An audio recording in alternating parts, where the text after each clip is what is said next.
Let's do this. Okay, so hello everybody. Welcome to EmberFest 2024. It's really great to be presenting. I think this is actually my first presentation, but I might be forgetting something. Definitely haven't presented in Europe in a while, and also I think this might be my first 2:30 a.m. presentation, so bear with me. So at EmberConf this year, I talked about Polaris, and I am going to tangentially talk about that today. But first, I want to reiterate something I said at EmberConf, which is that I really feel like this community in some ways is a family to me. And at EmberConf, I showed this picture of Jonas on the stage with Leia when he was just a baby. He's now 7 years old. And he has a message for the EmberConf folks. He said, "Tell Europe I said hi." He said this to me at like 9 o'clock before he went to bed. He literally told me to say this. So here you go. Message from Jonas. Europe says hi. But really, the Ember community is my family. I love you guys, and I wanted to take some time today to talk about what I really love about this community. So in my keynote, I talked about some quote unquote heterodox ideas. If you were in the EmberConf, if you were at EmberConf in New York, it was like a cute meme. It picked up steam. But what was I really getting at? What I was really getting at is, why is Ember different? And what I mean when I say why is Ember different is, when I talk to Ember users, often I hear people say like, Ember's so different. Why is that? I hear that super commonly from Ember developers. And the subtext is something like, well, if we were just more like the other frameworks, people would like us better. But the truth is, if we were like all the other frameworks, then we wouldn't really need to exist.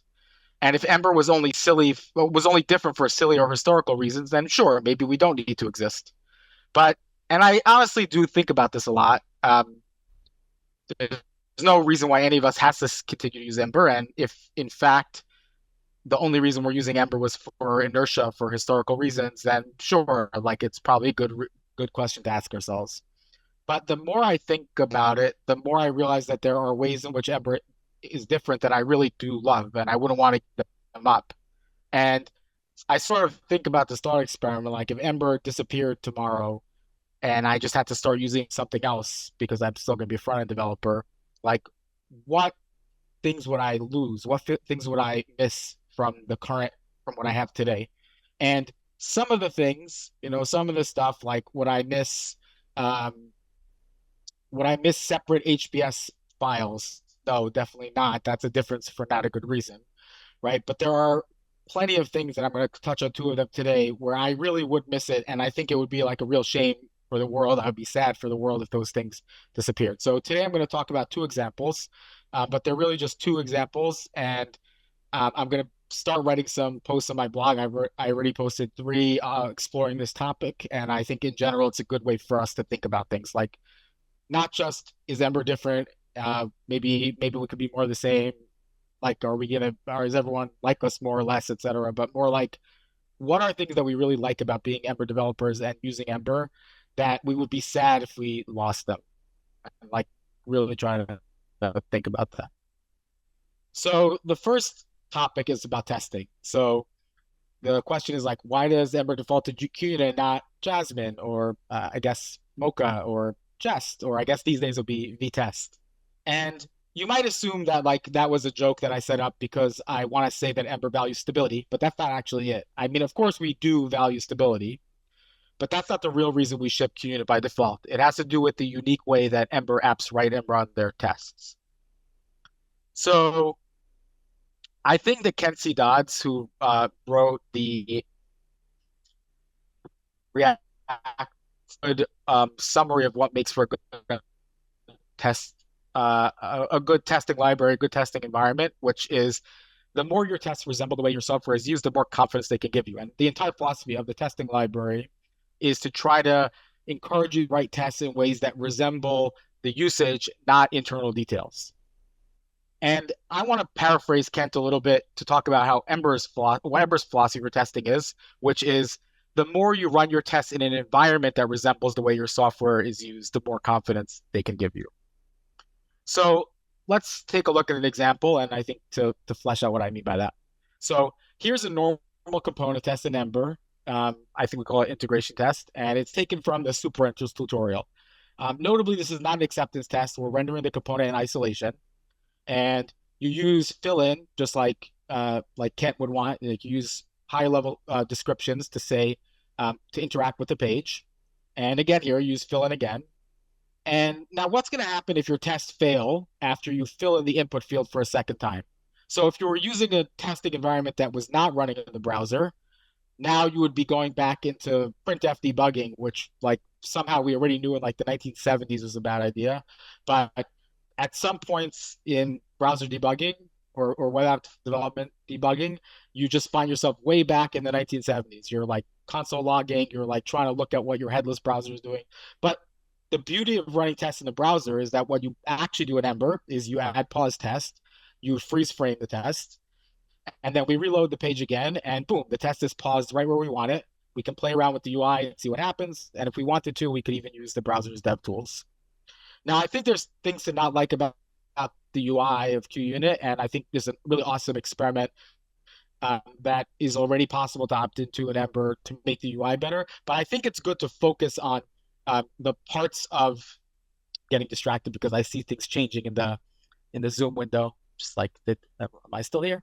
I think it's important to take a look at what this environment enables, which is it allows us to write all of our tests in a way that interacts directly with the browser. We're writing our apps in the browser, we're writing our tests in the browser, and we have all of our developer tools. And of course, we use the same API for acceptance tests too, but there's no major difference in the way we write our acceptance tests and the way we write other kinds of component tests. I fleshed this out a lot more in a blog post that I posted today. But one thing that really struck me is that when I was looking at the VTest description about like how VTest and Cypress or Playwright compare, they basically said there's two choices that you have. Either you can have fast headless tests that are really optimized for like good feedback loop and like running your tests quickly, or you can have tests that have your components side by side with your test suite and like allow you to test visual things and allow you to test accessibility. And I think what Ember really has going for it here, and what the philosophy of Ember really is we don't think that those are two different things. Like sometimes you want to write your unit tests and then I guess you don't care that much about debugging, but sometimes you like need to write tests that really, really care about what it looks like and accessibility. Like we just think that integration tests or even component unit tests are the same kind of thing as acceptance tests. There's different levels of realness, right? An acceptance test is the whole page, like we saw here. Integration test just shows you the component. But at the end of the day, there's no reason why the fact that you want to look at the test or look at the accessibility tree or use the browser debugger should mean that you write your tests or run them in a completely different way. And I think this really is when I think about what I would miss about Ember, this is really up there in terms of when I go off and implement stuff in other frameworks. I really miss this like right away, and I find myself wasting a lot of time due to not having it. I would be happy if other frameworks adopted this, but at the moment, Ember is really the only one that doubles down on this philosophy, and I think it really is a great thing about Ember. And it's the reason that Ember is different. It's not for no reason. It's not because we think QUnit is better than VTest. It's because we think browser tests are better than VTest. Okay, so then the next topic I want to cover is the component format. So people ask me, why doesn't Ember use JSX? Or like, maybe why doesn't Ember use single file components? Or I guess, why doesn't Ember use JSX? And like different people ask me different questions. And in some sense, there are two options here. And people like SFCs ask why we're not using them. People like JSX ask why we're not using them. And to be honest, like probably either one of them is better than certainly like the HBS file and the JS file, two different directories. And even the current status quo, I think either one of them has a lot going for it over what we have today. But I think what Ember decided is to not adopt either JSX or the single file component approach in Polaris, because there's something that we can do in Ember that's meaningfully better than what the other frameworks are doing. So in order for me to unpack that, I want to talk about like how do we compare single file components with JSX? So I'll just talk about things that we would like to be true, or at least Ember developers would like to be true about our components. So first of all, HTML is good. So if you like take some HTML and copy it from some tutorial that's teaching you HTML, or just like you have some HTML for some reason, designer gave it to you, you shouldn't have to think hard about how to translate that HTML and all of its attributes and all the behavior into a new format that's subtly different. And the thing that's nice about templating engines is that they don't make you talk about HBS files here. I'm not. I'm talking about literally every framework that's not trying to look like React. So Vue and Svelte and Angular and Aurelia and a bunch of other, lit HTML. Um, all those frameworks use HTML as the foundation, and this works in all those templating engines. I think we get the idea that because React is the 800-pound gorilla, and React people like to say very nice things about JSX and are very pushy about it, we get the impression that JSX like won. But in reality, every single framework that is not trying to copy or look like React, and I'm including Solid there because Solid made a decision to choose React syntax to be familiar to React developers. But anybody who's not trying to look like React picks a templating engine, and that continues to be true about new frameworks that exist. Like Svelte made that decision, for example. So I'm not just talking about Ember here. I'm saying things that are not trying to be JSX get this benefit, and it's good. Second of all, clarity is good. So here's a Svelte example. And what I mean here is that you should be able to look at your component from top to bottom and get a sense of what's going on. So like conditionals exist in programming languages, loops exist in programming languages, and a good templating engine, and this is true about all of them, have a way of expressing conditionals and loops directly so that we can look from the top to the bottom of a template and figure out what the component is doing, as opposed to having to read a bunch of little snippets and like be a compiler or interpreter in your head and figure out how everything fits together. So again, this is a win for templating engines. Here's a third one that I don't know if people have talked about that much, but I think it's a big deal, which is templating engines always separate the setup logic from the rendering logic. So here's an example from Vue, but this is also true. This is also true about Svelte. It's also true about Angular. Templating engines have a place where you put your setup logic, and you know for a fact that that setup logic runs exactly one time. And you have a place where you put your rendering logic, and that's the stuff that you know is going to run a bunch of times, and it's going to get its rendering result from the state that you set up one time. Again, this is just true at all templating engines. I think this is a good thing, and I think it's not good when you don't have it, and this is a win for templating engines. And without spending too much time trolling here, because that's not my goal, if you're watching this on video and you have some React experience and have a fun time, like pause now and answer this pop quiz, which is, did you need to use callback here, or is the use event RFC from React relevant to this example? Also, if you're a React person or like you have React experience, you might have noticed that I made an obvious mistake in the increment function. And if you did, you're probably like, how did you make such an obvious mistake? But maybe it would just be better if we separated the setup logic from the rendering logic and not have to like introduce all these problems. So I think basically that's just me trying to say the alternative to the thing that seems obvious to everyone in this room and people who are used to things like script setup in Vue and the Svelte setup is like, this is the alternative, and it is meaningfully worse than the templating engine. Okay, so if that was the end of the story, then we're like, okay, problem solved. Well, everybody should use SFCs. Why do people like JSX at all? Well, there's actually some good reasons for that. First of all, JSX makes it much easier to take a component and then say, okay, this little thing in here is starting to feel like its own component. I'll just pull it out into another function in the same file. And the fact that the JSX unit is like, it's a function and it fits inside a file, and how do you extract it is by making another function, and it's just very obvious to see how to do that. Basically makes the process of pulling apart your component into pieces and then eventually pulling things down into separate files if you want, or abandoning them when you realize it's not a good idea. It makes that much easier. And if you've used JSX, like, this is really a very significant reason why you should care like JSX. And I think it's maybe like the main reason people do. There's another big one. I think this is less important just because like not 100% of all people are writing tests all the time.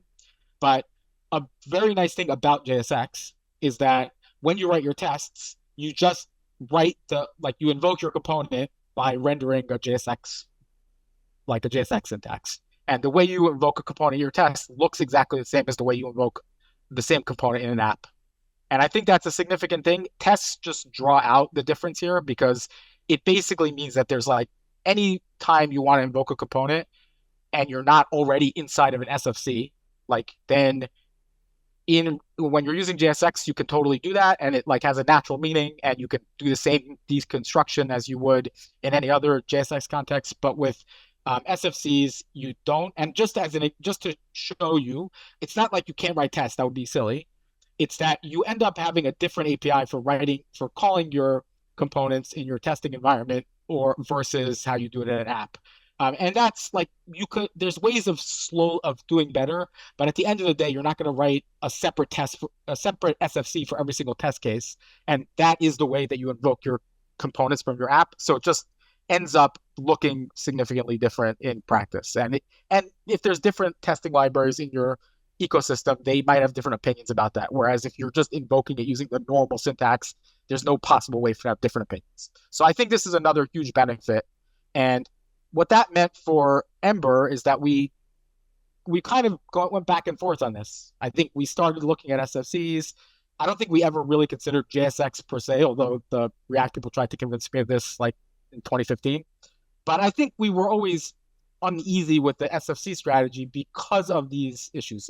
And I think Ember is I talked about tests first because Ember has such a strong affinity for tests that it really felt bad for us to be adopting something that wouldn't fit well in our existing testing strategy. And so what we ended up with is something that works with HTML, just like the templating engine of today, has a clear structure. I feel like I made a mistake in this diagram, but the setup logic only runs once. That's supposed to be check SFC. But we also are able to pull out helper components in the same file, and we're able to use idiomatic components in our tests. And so here, just as a reminder, if you don't remember, this is what it looks like. So you can put your template tag. There's 3 places. Go check out my blog post or our documentation to see how that works. But the point is that because the template tag is inside of either a class or an expression, it gets you all the benefits, and you can pull out. If you had some big chunk of code inside of here, you could just like say const helper component equals template tag, whatever, or you can make another class and use the binding that's in the same file. So you get all the same benefits of being able to extract things incrementally in the same file. And I will show in a minute. There's also the testing benefits. Also, here's another thing which I could have expanded more on, but I really think that if what you're trying to do is like have a place for setup logic to live and have some state that's mutable, and you want to have some functions that interact with that state, like classes are just a good way to represent setup logic. I think it's not good, like we're not Java or Ruby, so that doesn't mean like every single thing has to be a class. And I think it's good that, for example, there's an expression version of the template tag syntax, and that we generally are pretty happy with using functions and helpers are functions, etc. But I think when what you're trying to say is, I have a thing, I want to make a bunch of copies of it, has constructor logic, has some fields, has some methods, or some functions. The class syntax in JavaScript is just actually what you want, and I'm not going to apologize for that. And I think it's another one of these things where Ember is doing, like, among frameworks that are willing to also have functions where it makes sense, Ember is like uniquely willing to stand up and be like, yeah, classes are the right thing here. And I think that's also another thing that would be sad to miss, because the things like the script setup syntax are really just, if you squint at them, another way of doing classes. But now you have to learn a whole new philosophy for how to think about that for your frame. In case you didn't catch it earlier, I snuck in, this is not the actual example from the super rentals. I replaced the HBS backtick from there with the template tag. And this is what I mean when I say that the GJS format lets you write tests using the same syntax as your application, right? There's a template tag. Because template tag works as an expression, you could put it in here and it just works. And in fact, this syntax actually does work. If you opt into template tag today, which I recommend playing with, follow the documentation in the Ember docs for it, and then this syntax will already work today. Right. But actually, we can do better than that. So now that we can use template tag in our tests, we can also take the advantage of the ability to use local constants. And so here's an example where the test didn't actually ever mutate it. by the way, I didn't write this in my blog post, but if you do need to mutate things, you can just use track built-ins just fine. Like you can make a constant, you put track built-in in there, you could use it in your template tag just the same way as this. And then if you mutated the track built-in in your test, it would work. So I think we don't actually need this dot anymore. We don't need anything special. We just either have a constant or we have track built-ins that let us interact with data that we pass in the template tag. But basically now like this allows us to get away from a lot of the ways in which our tests were weird before, because they were closer to being the same thing, but they were still inconsistent with how normal components are invoked in Ember. I think in general, there's a lot of little subtle improvements to the experience of writing Ember components and tests that fall out of the GJS format. And if you haven't already played around with it, like really do play around with it. I think even if you like already get the idea intellectually, even if you understand why it's good, I think when you start playing around with it, it's like, oh, I actually don't need to make a helper file anymore. I can like, why do we even need a helper directory? I can just like make functions in this file and things like that just start feeling like huge sea changes when you start using it, even if you kind of get why it's good. So one thing that was funny, so I wrote these blog posts and people started tweeting about template tag. And this is like a thread that existed where somebody was like, oh, I didn't realize Ember was cool. Like, he was saying, oh, I really wish Angular did something. And like someone was like, oh, look at this post. And he's like, that's really awesome. And so I think at this point, like, we really need to spread the word about what Ember is doing, because our differences are our strength, to paraphrase, but B, there's a lot of stuff that Ember's doing, especially now that we've gotten rid of a lot of or not gotten rid of, but we've evolved away from our idioms being dependent on things that are different for gratuitous reasons. Now that that's the case, a lot of what Ember has to offer is actually something that already sells pretty well. It's already something that people can appreciate.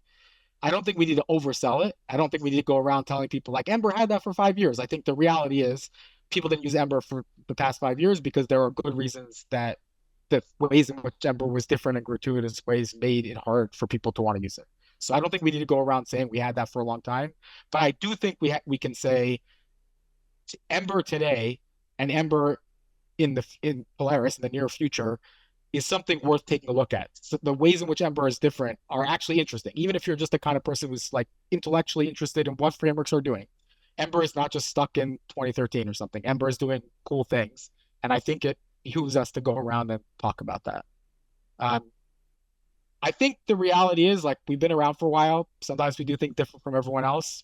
Sometimes it's not a good reason for it, and I think in that case, it's a good reason for us to change. I think, but sometimes the differences are reasons that Ember is great, reasons that a lot of us have stuck around with the Ember for a long time.